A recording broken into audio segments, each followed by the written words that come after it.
Welcome to this episode of Renford Rewatched.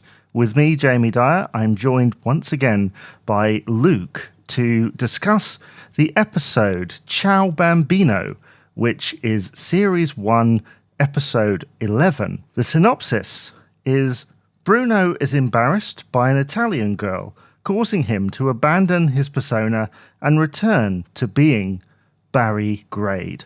Meanwhile, the rest of the team are excited to learn that they have a fan club and organise a meeting. The writers for this were Stephen Baywell, Patrick Buckley and Chris Wilson, and the guest stars for this include, alongside the main cast, Layla Birch, who you may know as Teresa DiMarco from EastEnders from the late 90s, Jade Davidson, the sister of Holly Davidson, and Claire Clifford, who, to be honest, if I read out the amount of credits that she has been in, I would be here till, tomorrow lunchtime. Lots of credits in many iconic shows, including the aforementioned EastEnders, This Life, Grange Hill, Torchwood, Doctors, Holby City, The Bill, Emmerdale Farm, that's Farm, and Doctor Who as well. And she also starred as Shirley Brent in 29 episodes of Angels between 1975 and 1978. She appears in this episode as Bruno's mum. To clear up, Bruno's dad also appears in this episode. He is played by the aforementioned Patrick Buckley. So, Ciao Bambino, what do you think overall, Luke, of this episode? I think it's probably the best one out of the entire series. It's the one that sticks in my mind so clearly. It's just my favourite episode. I'm a big Bruno fan. He kind of comes on at the beginning of the series and you're like, okay, this is either a guy doing a really bad Italian accent or it's something else. And it's quickly revealed over the course of the series that it is something else because he constantly, during episodes, will go into like a Birmingham accent for a line or two. And so that's when you know, and this kind of addresses that. And yeah, I think I'm in agreement with you. It is one of the best episodes of the series. It's one that sticks there for many reasons, of which we will get to. I think this might be the first time that we see any of the Rejects' parents. That's a good point. I can't, off the top of my head, I can't actually remember them. Do we actually meet any of the other parents along the line? I'm not sure. Not from memory, but this one certainly stands out because we get an immediate image, don't we? With the dad sat at the table with a newspaper and the mum cooking the breakfast, sort of for that time or before, a very standard kind of scenario. And then what we have is Bruno coming into it like almost like a cartoon character. With the operatic music coming on, it adds all to it. They look up in the air whenever he's coming. And I asked my wife this when I was watching the episode. I said, why do they keep looking up in the air? And she said, well, it's probably he's playing the music, which indicates that he's coming. I'd not thought about that. The entrance, Bruno's grand entrance. It just makes you can tell by the looks on their faces that this is a regular occurrence. And as a parent, they're probably had enough. A bit. The mum's a bit more understanding. You can tell the he's just had enough. He just wants to read his copy of The Sun in peace and quiet in the morning. Exactly. I love the fact that you get the impression with Bruno that some of the language he uses is just stuff that like he generalizes, because you and I know that cappuccino is like a certain type of coffee, but she serves him a cup of tea and he's like, oh, nothing like a good cappuccino or whatever. And it's like, that's a cup of tea. It's funny you should mention that because there's one Italian word he uses quite a lot in this scene is niente. And in the context he uses it, I always thought it meant no. But it actually apparently means nothing. And I found this out because I was probably maybe 11-year-old when this was on. I went to my local ice cream man, who was an Italian ice cream man, and asked him.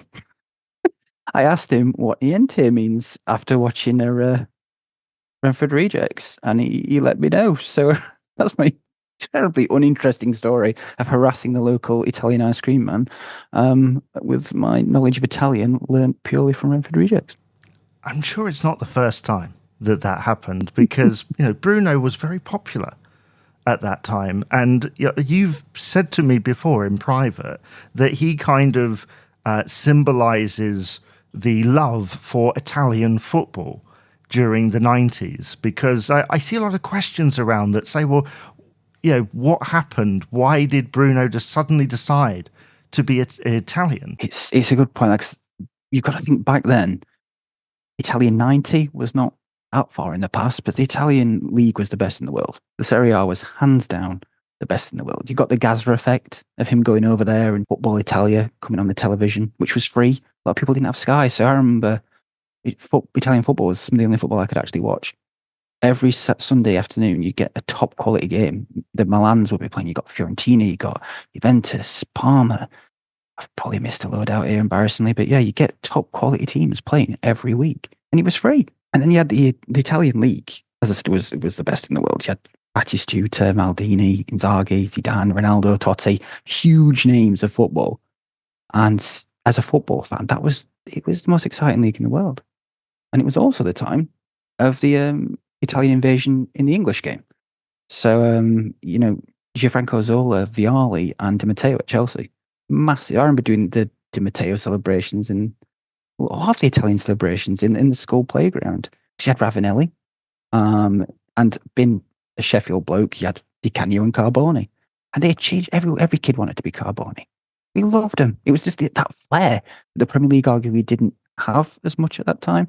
So the Italian effect was huge. So I think this was probably in response to that. But I had Italian shirts. I'd gone on holiday to Turkey, get the knockoff ones dirt cheap, and I'd be wearing a different Italian shirt every week. So yeah, he definitely resonated with me, and it was that big Italian push. Best league in the world at that time. You can't deny it. With this episode, I find when I watch it that it's about identity. It's very ahead of its time. Very ahead of its time, because, Bruno has picked an identity for himself that makes him happy. And in this episode, that identity comes into question by somebody who is that. And that is, that's so interesting. Looking back at it, going, wow, they were ahead of their time. Yeah, there's a lot of, I don't want to put something in the words, but there's a lot of allegories that you can look back on now and think, oh gosh, I can compare that to this, this, and this. But one thing I noticed throughout the episode is his friends never question it. His friends never question it. They're behind him 100%. Yeah, it's a little odd, but even Eddie, there's several lines in this we'll probably go through later, where Eddie's really got his back, and it's to them, he is Italian. It doesn't matter. He's the friend. And that's one of the messages about Rejects I love. It's like, you just be who you are. These are Rejects. They're the outcasts, the ones that don't quite fit in. But they look after each other because they're friends. And I love that message. And that's it's just a really heartfelt episode. The show kind of revolves around the idea of like individual fantasies, because you have Bruno with the Italian thing. You have Jason, who kind of goes off on these whirlwinds about what a great footballer he is. You've even got, I guess, Eddie and the Elvis obsession. You have Ben and the poetry and, thinking he's a great poet and stuff. You have Vinny, obviously, which really interesting. I don't think I'd ever noticed it before. But did you notice that Vinny counts in during one of his links? And it's almost as if it's breaking the normal thing of like, the fantasy that we usually have where he goes to and from Rosenthal and Wilson. Whereas here we actually saw him from another angle. And it's almost like they were doing that to him and Bruno at the same time. You know what? I never thought about that, because it's obviously Vinny's kind of in his own world as well. Yeah. But you so concentrate on Bruno, but yeah, he's in his completely other world. It's a lot of fantasy. Fantasy is a big part of Rejects. Yes, it is. This episode is memorable for a number of reasons, but I'm not sure I could quite remember them playing indoors. And it's never explained why. they're playing indoors. I don't understand. Maybe there was rain the day they wanted to film and they just went, oh, let's just play indoors, but it doesn't make too much sense to me. No, it doesn't play indoors. I remember playing indoors a couple of times when I was training. It was never fun. Can't slide tackle. You carve up your knees. You'd only ever play in there during we trained in winter there, but I can't remember ever playing an indoor game. But yeah, against the 5-10ers, great play on the 3-10ers there. Yeah, and that challenge was awful. That was a brutal challenge. That was a definite red. There's no argument there. They're practically little children. He proper took him down, didn't he? Yeah, that was a harsh challenge. A deserved red for Bruno. Yeah. Let's go back a little bit to the fact that they see Gina and they all kind of have a thing for Gina by the looks of it. But Bruno decides, I'm Italian, I understand. And he walks up and she basically calls him a little boy. Yeah, and imagine if you can think back, like, I think that's what it is. You see that embarrassment in him. And there's nothing worse in life than being embarrassed, especially at that age. Especially at that age, when you've been embarrassed, it is, you can see it's like that, in The Simpsons where Ralph's heart breaks and they keep winding it on the tape recorder. It was very much like that. You can just see the moment his heart breaks. And that's why it resonates a lot, because we've all been that. I've not been in a position where I pretended to be Italian, but I've been in a position where you've embarrassed yourself in front of a girl and it's just like your whole world crumbled down, especially at that age. Oh, yeah, like mid-teens. Oh, yeah. Yeah. I'm glad I'm past that. Me too. But his character completely changes after that, because we've had glimpses of Barry before then, as I say, with breaking into the Birmingham accent. But here he just goes full on. And there's a number of things that point us to the fact that he's there, that he is in that position as Barry Grade. The fact that he throws away his Italian shirt, the fact that he is a train spotter and they've seen him. I love how they went, we need something that's really boring. What's boring? Train spotting. And of course, the fact that we have the contrast with that first scene of him going into the kitchen. As you said, his mum being quite accepting, really, considering it, and his dad being completely out of it, not appreciating it at all.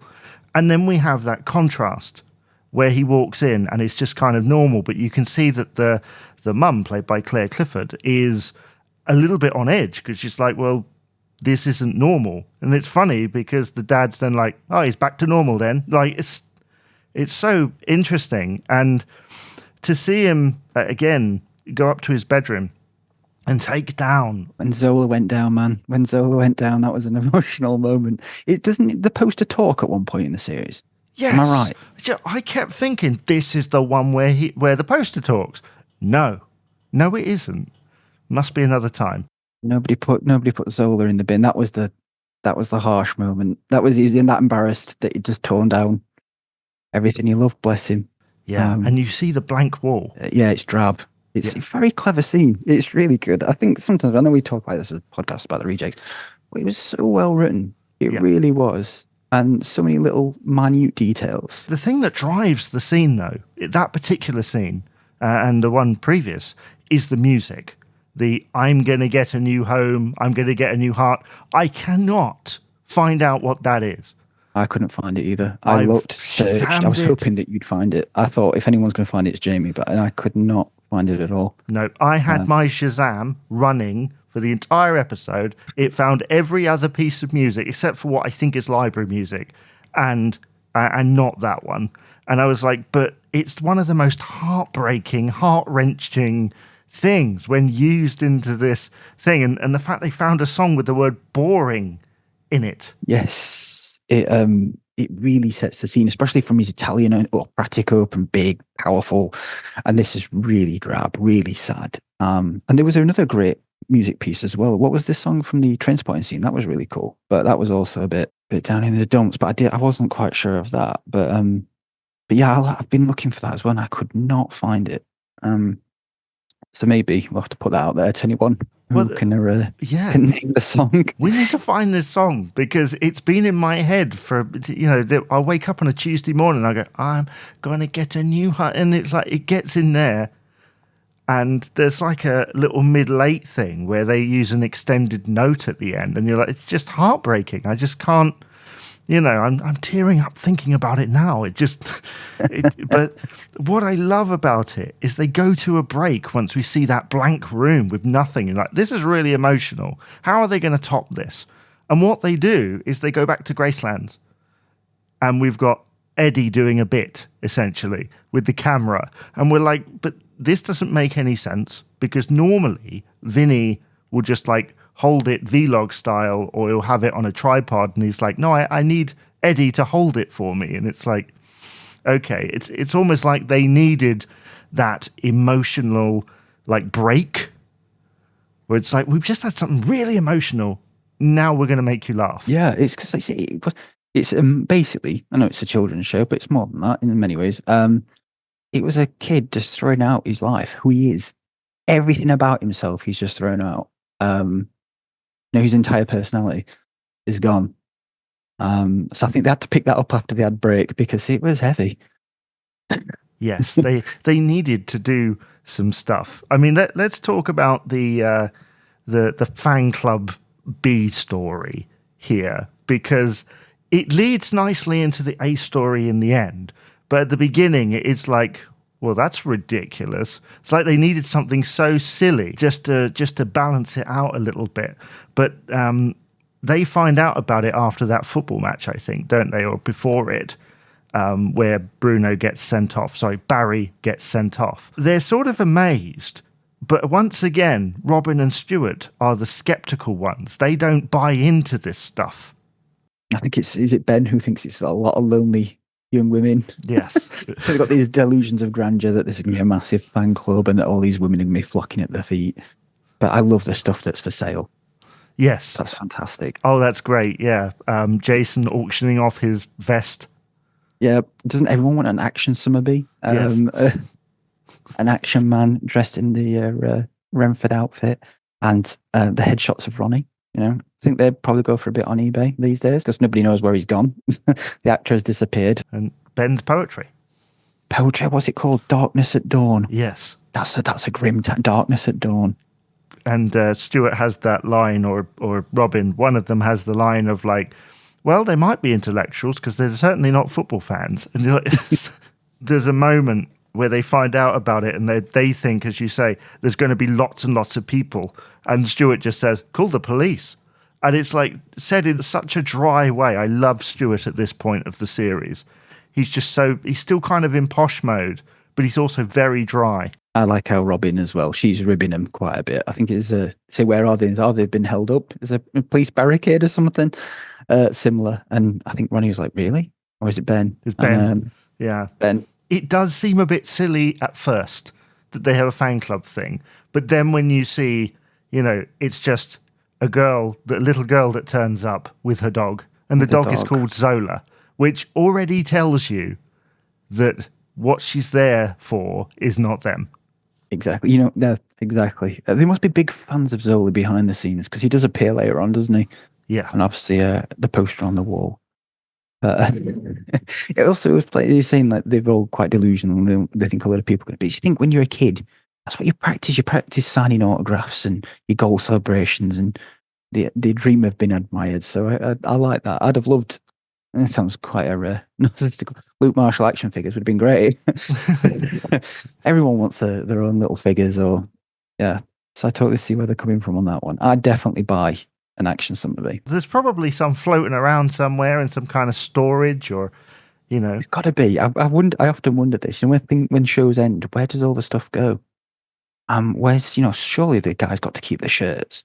But I don't think they. I think I listen. It might have been it will have been one of your podcasts. They don't. I don't think they actually got to keep the shirts. Feel like Martin Delaney has one.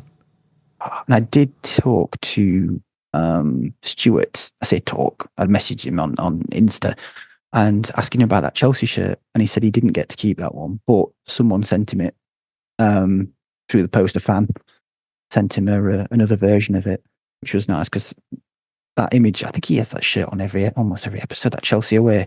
Yeah. Nice shirt, actually. It's that thing that Martin Delaney was talking about, like making them cartoon characters by having the same outfit every time. Like Ben's always wearing pretty much the same goalkeeper shirt when he's walking around. I'm telling you, I am going to one day get that Italy shirt with Degradi on back.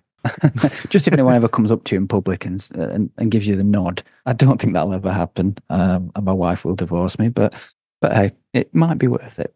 Yeah, I mean this episode. There's so much to dive into, but I want to know when the girl whose name escapes me, Lucy, talks to Barry. She shows him a photograph of him and says, "Oh, you took this picture of you." I want to know where was that photo taken? And the thing is, you could say, "Oh, it was taken at a Rejects match." Is it because he's wearing the stripy Italian shirt, I think? It's a bit stalkery, doesn't it? It's like, your dad took it? Or does it say dad photoshopped it? But yeah, there's some questions to be asked. But I like how that's the thing, isn't it? The thing that breaks him out of the cycle of like, well, I'm boring Barry Grade, you know. I think it was really emotional moment because she was his hero, and that's all he needed. But someone like, the girl might have turned him down, but he's bigger than that, and there's more to it than that. Lucia, that's what he called Lucia. Yeah. When he goes back, just like that, as soon as he starts getting the compliments and they're talking about the bicycle kicks and the flair, it's just that switch is almost immediate, and there we've got him back in the game. He's back, and how everyone else kind of joins in. He calls over to Eddie, and I love the look that Alex Norton gives of like, "What is this now? What is that?" The straight face. You go back and look at it. It's so brilliant because it's like, did he really do that, or is that some kind of outtake where they were like, it's better if he has a straight face and looks confused. But I love how him and Priscilla are sort of talking in what I can only imagine is mock Italian, because he's basically saying random words. Salute Bruno. Yeah. Yes, that's a terrible Italian accent. I do apologize. But yeah, I get it. It's brilliant. And I don't know if you feel the same way. I think that's part of why we love the Rejects, but you just get a feeling that they all got on really well. Even like the directors, the kind of performance that come on, they just look so at ease that a lot of it could be ad-libbed or maybe just seem really comfortable with one another. Well, I think given the way that they filmed it, with a lot of moving cameras, they didn't really cut from one thing to another. I cannot imagine that they ad-libbed too much. They must have had to have stuck to a timetable, because the thing is, if you're doing a scene and it's 2.5 minutes long and the camera just keeps rolling and you can't cut, or you have to go all the way back to the beginning, I think you're going to stick to what they say. There might have been situations where they did something by accident and it was kept in. And I think I have seen that before, like if they put something down and it falls over and stuff like that. They just keep it in because it's natural. I think it's one of the episodes I watched before. You could see people just staring through the window while they were filming. Yeah, I'm sure I watched an episode recently where some people walked past, and I'm sure you could audibly hear them go, "There's some cameras there." That's what I liked. Is like, Nickelodeon was known for these slick American productions. Kanan and Kel and Sabrina, and then you've got this UK-based one. It just couldn't be any more the opposite of that. But in my eyes, it's just as memorable. If I think of Nickelodeon, I think of Rejects just as much as I think of Sabrina or Ken and Kel. What else have you got in your notes? Oh gosh, I took so many blooming notes. The ending, I just love that the support he gets from his friends as soon as he's turned. I think there's a big thing about that, as I was saying earlier, of that he's playing this character. Well, it's not. It's him. It's almost a fantasy. It is a fantasy, but everyone goes along with it because it makes him happy. How upset his mum is when she sees that. Yeah, he's Barry again. He's normal, but he's not a son anymore. He's not happy, and excuse me.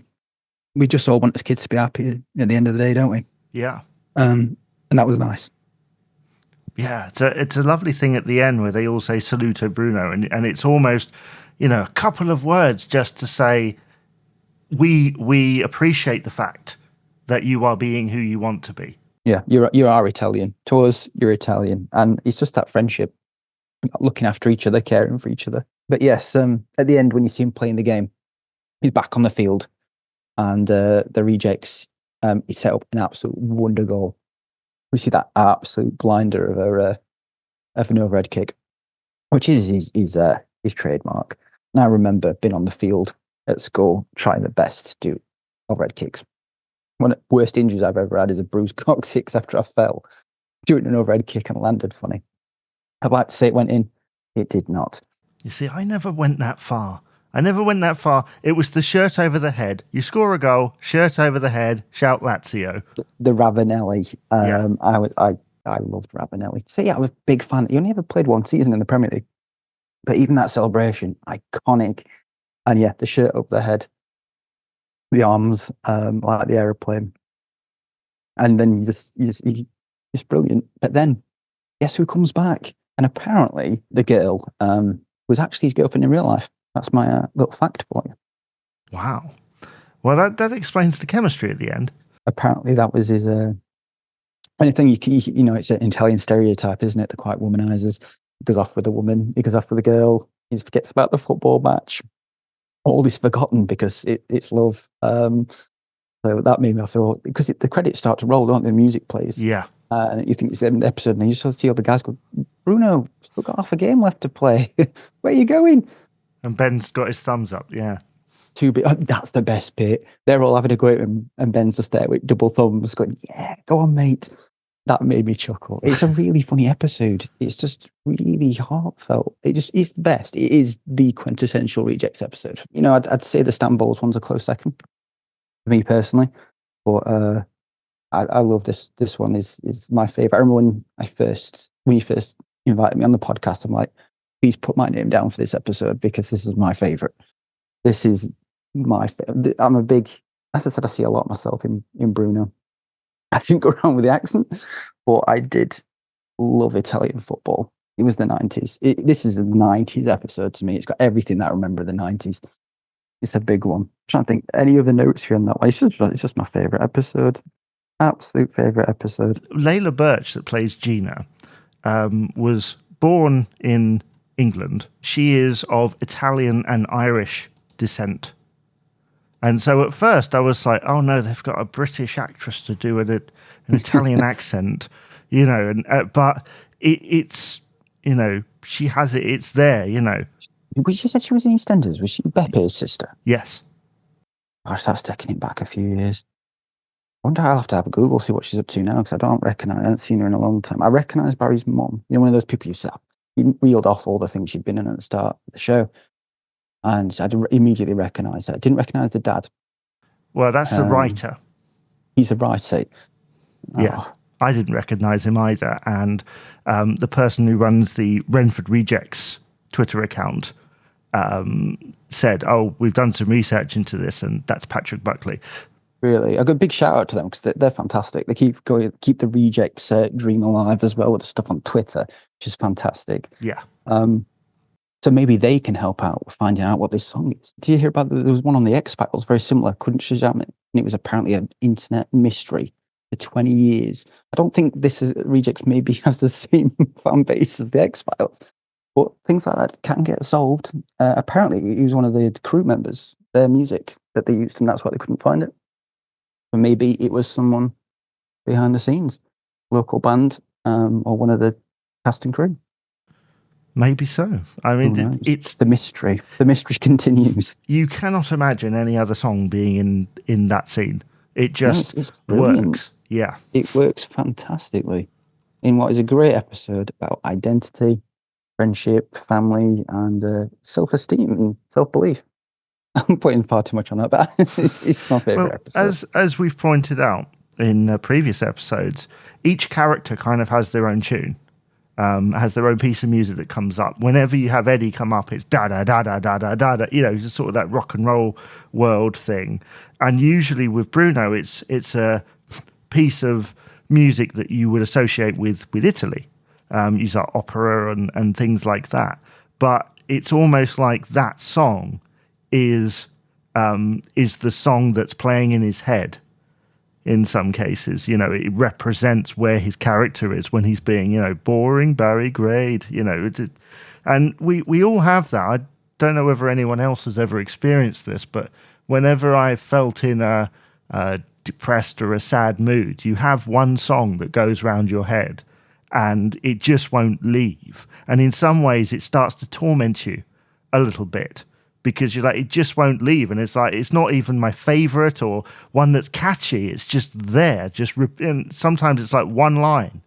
And I think that's probably what they're kind of riffing off of in this, and as I say, it's years ahead of its time in the way it's represented. Yes, I realize I'm saying this about a teenage show from the 90s, but there's so much just packed in. It's, everything from the cinematography, the way the scenes, don't cut anywhere. It's like you're a fly on the wall, to the things, the themes that they tackle. It's just utterly fabulous. It's when you said that, the editing, I noticed some of the editing's fantastic in it. It was very Edgar Wright in some aspects, the fast cutting, and so especially on the montage scene. It was definitely ahead of its time. It really was. We wouldn't be talking about it 20 odd years later if it didn't resonate that much with us.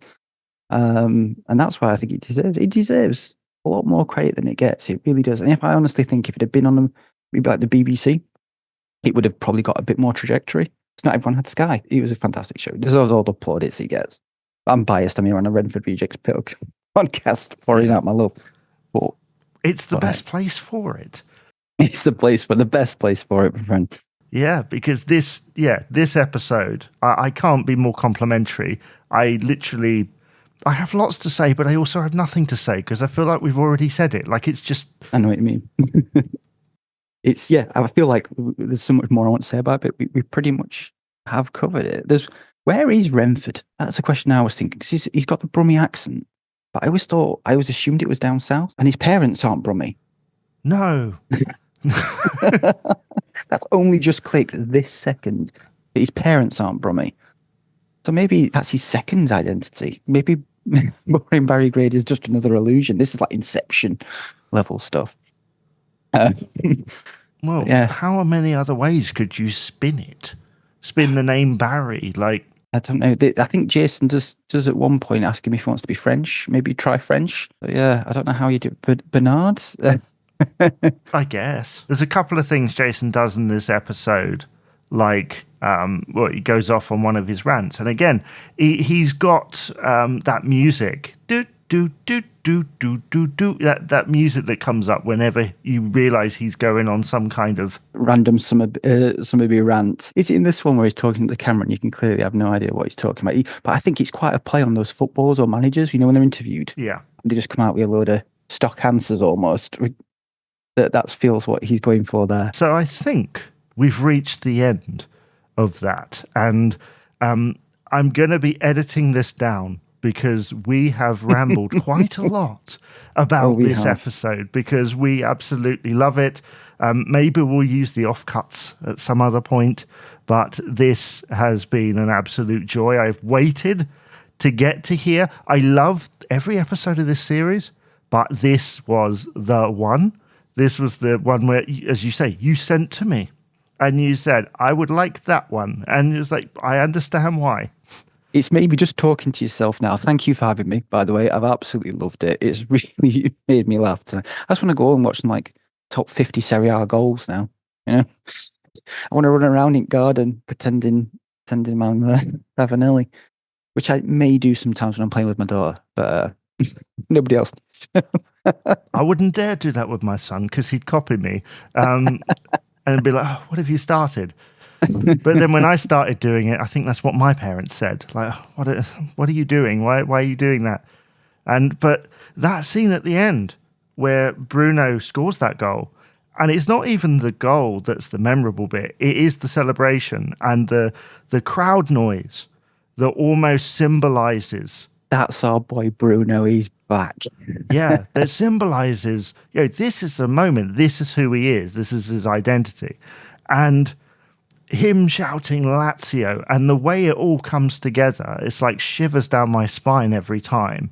And I just have, it brings me nothing more than like, I just get a lot of nostalgia when I hear that. It's like, wow, there's a piece from my childhood. Yeah. You're genuinely happy for him. You're Yeah. genuinely happy for him that he's back and that he scored this absolute wonder of a goal. They probably lose the game anyway because he walks off and forgets about the entire game. But I mean, at least he didn't push over any more little kids. nah, there's maybe in the next episode. Yeah, how long did he get suspended? I don't know what the rules are with that. I mean, there were a lot of scenes of them like in dressing rooms without him. But then who's playing in place? That's a really good point. Yeah, they haven't got a spare. Whoa. Not at this point, anyway. Not at this point. Right. The next episode will be Series 1, Episode 12, Bowled Over. Thanks so much, Luke, for joining me today. Thank you for having me. It was a pleasure, as always, my friend.